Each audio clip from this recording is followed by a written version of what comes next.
Hello friends, and welcome back to my channel. If you missed episode 2, go back and watch it now because things just got real. Amina and Minjay's secret romance was exposed when his mother showed up, slapped Amina, and threatened to destroy everything she'd built in Korea. Now, the aftermath is about to tear their world apart. Hit subscribe because this episode will break your heart. The silence in Minjay's apartment after his mother left was suffocating. Amina sat on the edge of the bed, her body trembling uncontrollably. Her heart hammered against her ribs like it was trying to escape. She'd never felt so exposed, so small, so utterly powerless. The slap still echoed in her skull, a phantom pain that pulsed with every heartbeat. Her cheek throbbed where Mrs. Kang's hand had connected, but it was her heart that felt truly bruised, crushed under the weight of words she'd never forget. Filth. Nothing. You're kind. Minjay had held her for what felt like hours, whispering apologies and promises into her hair, but his words felt hollow against the enormity of what had just happened. Eventually, her tears dried up, leaving behind only emptiness. She lay curled in his bed, eyes wide open, staring at nothing. He sat beside her, stroking her back, his own hands shaking with rage and helplessness. "Stay tonight," he whispered. "Please don't leave like this." But she couldn't stay. Every corner of this apartment now held the echo of his mother's hatred. She sat up slowly, mechanically, and began gathering her clothes. "Amina, I should go back to my dorm," she said quietly, her voice flat and distant. She pulled on her jeans, her modest blouse, wrapped her headscarf around her hair with practiced movements. Each action felt robotic, disconnected. He tried to help, tried to touch her, but she moved away gently, not meeting his eyes. "Please, just let me take you home." I'm fine." But she wasn't fine. She smiled faintly, a broken thing that didn't reach her eyes, kissed his cheek because her body remembered loving him even though her mind was fracturing, and whispered, "I'll call you tomorrow." The moment the door to her dorm room closed behind her, she collapsed to the floor. The sobs came then, silent and violent, shaking her entire body.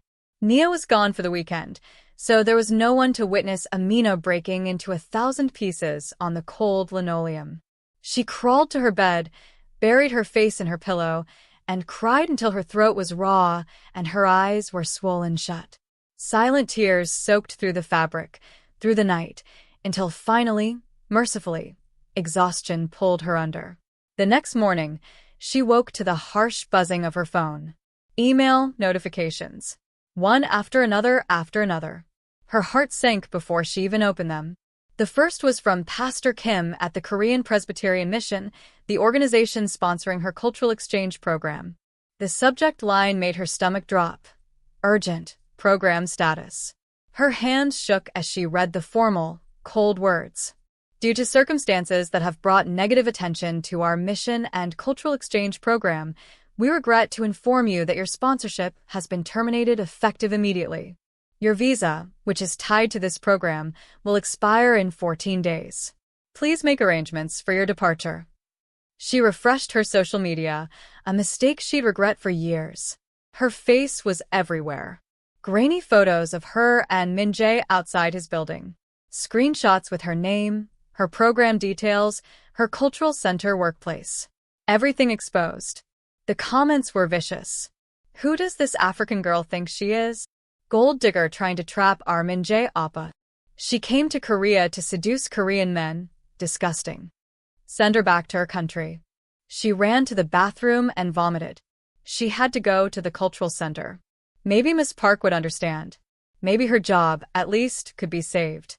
She arrived early, her eyes red and swollen, her hands trembling as she pushed open the traditional wooden door. Miss Park was waiting at the front desk, her expression unreadable. "Miss Park, I can explain, Amina." Miss Park interrupted, her voice tight. "I received a call this morning. From the board. And from influential donors." Her meaning was clear. "Mrs. Kong, they've requested your immediate termination. I tried to argue, but my hands are tied. I'm sorry, but you're no longer employed here." "Please," Amina begged, tears already streaming. This job is tied to my visa. Without it, I have to leave Korea. This program, this opportunity, it's everything. My family sacrificed so much. I'm truly sorry, Miss Park said, and she did look genuinely pained. But the decision has been made. Please collect your personal belongings and leave your access card. Amina stumbled through the cultural center one last time, gathering the few personal items from her desk drawer. A photo of her parents, her Korean textbook, a small notebook. As she walked toward the exit, visitors whispered and pointed. One woman gasped and hurried out. The morning shift was a nightmare she couldn't wake from. Then it got worse. A group of young women entered, giggling among themselves, phones already out and recording. One of them looked directly at Amina and said loudly, in English, "Oh my God, that's her. The one who seduced Kong Minjay." "Homewrecker," another hissed. "She came all the way from Africa to trap a Korean star. Shameless." Amina's face burned with humiliation, but she kept moving toward the door, trying to leave with whatever dignity she had left. Then something hit her shoulder. Wet. Cold. She looked down to see egg yolk sliding down her blouse. Laughter erupted. "Oops," one of the women said, holding an empty eggshell. My hand slipped. Another egg flew, hitting her back. Then another hitting her arm, her hair, her face. Cameras flashed, phones recorded, people laughed and jeered. "Slut," someone shouted. "Gold digger. Go back to Africa." More eggs followed. The smell was nauseating. Yolk dripped into her eyes, down her neck, ruining her clothes and her dignity. She ran. Egg yolk in her hair, humiliation coating her skin like a second layer. She pulled her hoodie over her head and walked as fast as she could, but students and people on the street recognized her. They pointed, laughed, took pictures. Near the language academy where she took Korean classes, students surrounded her, phones out, taunting and jeering. "Wow, slept your way into Korea, huh?" a male student called out. "Thought you could trap a celebrity?" another laughed. A girl shoved her shoulder, hard. Amina stumbled, her bag spilling open, books and papers scattering across the ground. No one helped. They just laughed and recorded. She knelt on the pavement, gathering her things with shaking hands, tears streaming down her face, while dozens of people stood around filming her humiliation for social media. Back at the dorm, things were somehow even worse. Girls from her floor stood in the hallway, arms crossed, blocking her path. "We don't want you here," one said flatly. Someone had plastered printed screenshots all over her door. Pictures of her and Minjay, some doctor to make them look more intimate than they were, with words scrawled across them in red marker. "Homewrecker. Desperate foreigner. Go back to your country." When she finally got inside her room, she found her belongings destroyed. Her Korean textbooks slashed, pages torn out. Someone had poured soy sauce all over her pillow and bedding. Her clothes were scattered across the floor, some of them cut up. Her small collection of mulin fabrics from home, the ones her mother had sewn with stars embroidered on them, were ruined. Only Nia stood by her, her face fierce with anger and tears. "I tried to stop them," Nia said, pulling Amina into a hug. "I'm so sorry I tried, but they came in groups and I couldn't." "It's okay," Amina whispered, but it wasn't okay. Nothing was okay. She couldn't even cry anymore. The well had run dry. Meanwhile, across Seoul, Minjay was in his own personal hell. He sat in his agency's conference room, surrounded by furious executives, his manager and legal team. The headlines were everywhere. Kong Minjay dating scandal damages brand image. Top actor loses clean reputation after foreign romance. Sponsors pull out following controversial relationship. One by one, his sponsors were withdrawing. The luxury watch brand that paid him millions. The skincare line. The car endorsement. All gone.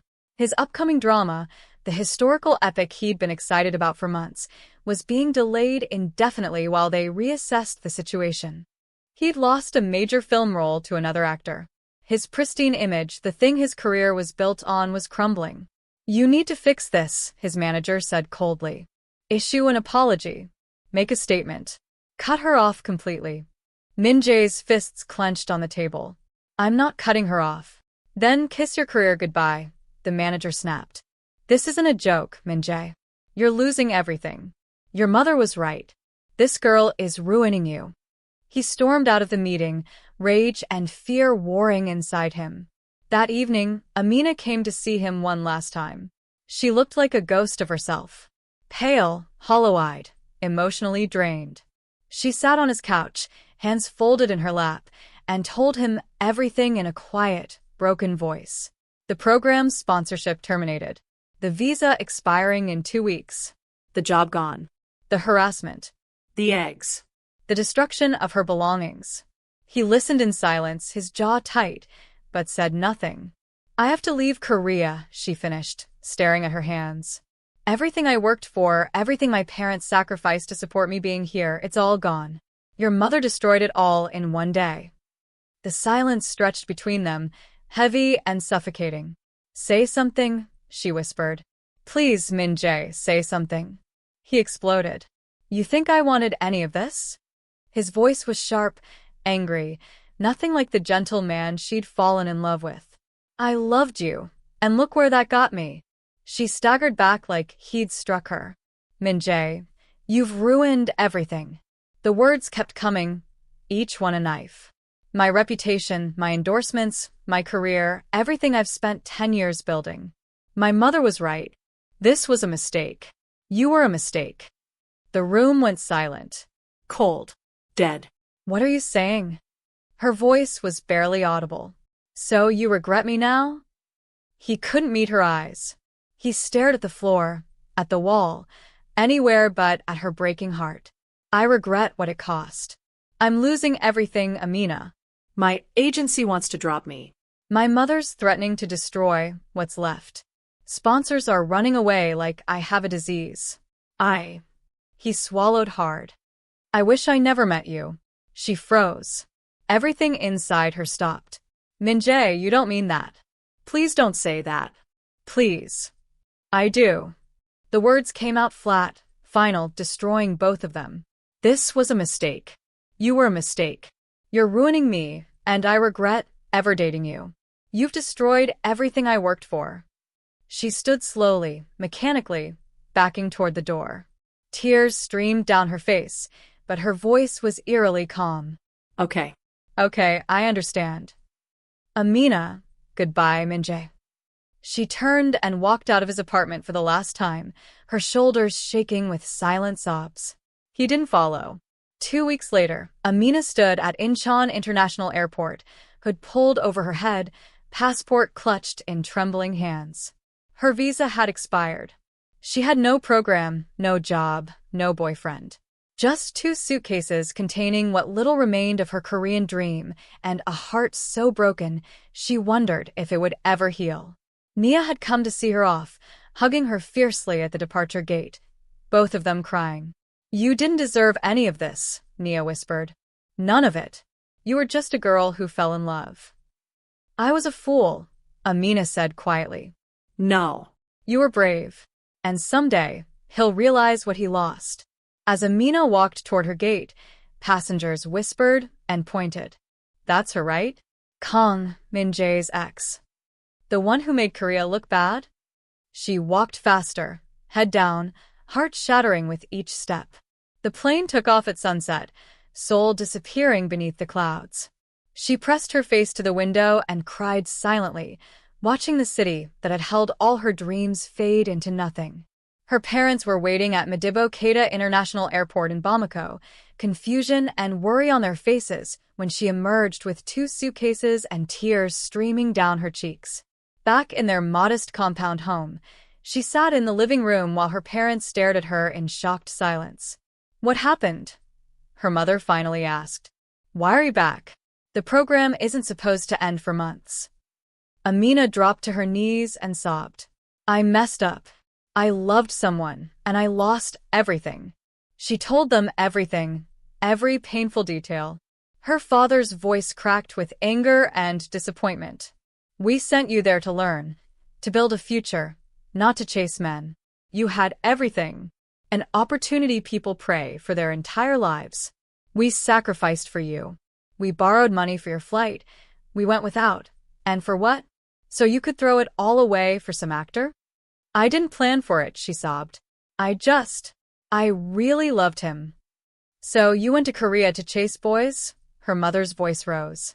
How could you be so foolish? How did you ever think a famous actor would love you genuinely? Girls like you from places like this were just entertainment to people like him. He said he loved me, Amina whispered. Love.